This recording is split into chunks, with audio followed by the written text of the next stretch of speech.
Assalamualaikum warahmatullahi wabarakatuh.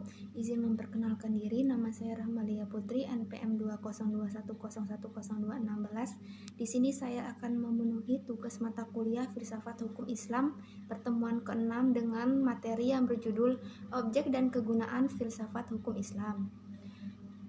Yang pertama, hukum Islam mengacu pada pandangan hukum yang bersifat teologis. Artinya, hukum Islam itu diciptakan karena ia mempunyai tujuan.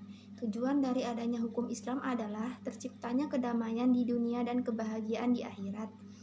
Jadi, hukum Islam bukan bertujuan meraih kebahagiaan yang fana dan pendek di dunia semata, tetapi juga mengarahkan kebahagiaan yang kekal di akhirat kelak. Inilah yang membedakannya dengan hukum manusia yang menghendaki kedamaian di dunia saja.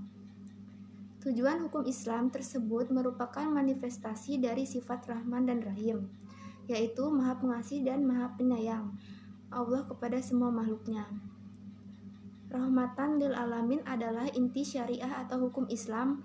Keberadaan syariah tersebut dapat menegakkan perdamaian di muka bumi dengan pengaturan masyarakat yang memberikan keadilan kepada semua orang.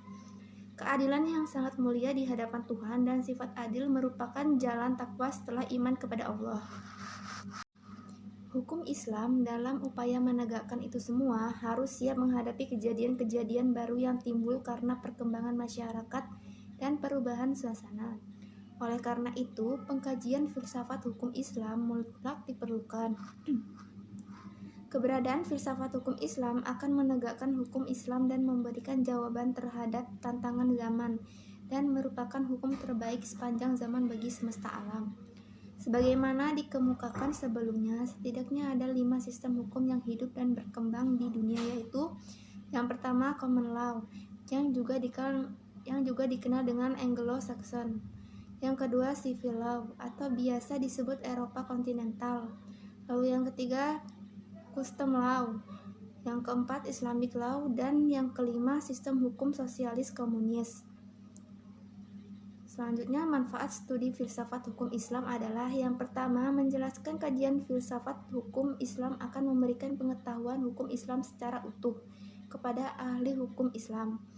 Yang kedua, filsafat hukum Islam diperlukan untuk pengkajian secara mendalam terhadap hukum Islam. Yang ketiga, untuk mewujudkan hukum yang berkeadilan yang senantiasa sesuai dengan kondisi zaman. Lalu keempat, pengkajian filsafat hukum Islam memungkinkan pemahaman Islam secara menyeluruh dengan ilmu-ilmu agama lainnya.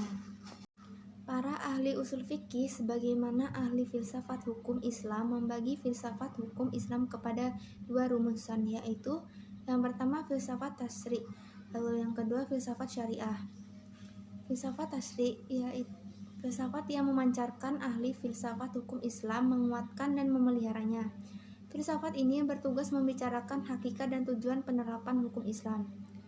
Filsafat tasyri' terbagi kepada yang pertama dasar hukum Islam, lalu yang kedua prinsip-prinsip hukum Islam, yang ketiga pokok-pokok hukum Islam atau sumber-sumber hukum Islam, yang keempat tujuan-tujuan hukum Islam, dan yang kelima kaidah-kaidah hukum Islam.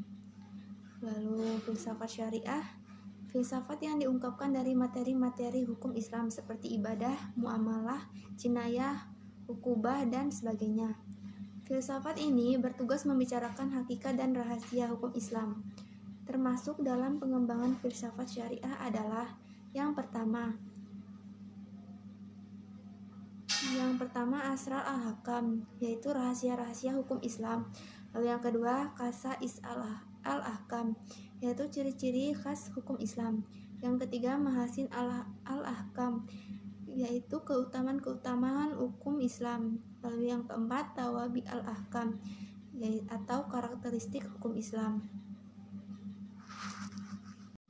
Sekian materi yang dapat saya sampaikan. Saya akhiri, wabillahi taufik wal hidayah. Wassalamualaikum warahmatullahi wabarakatuh.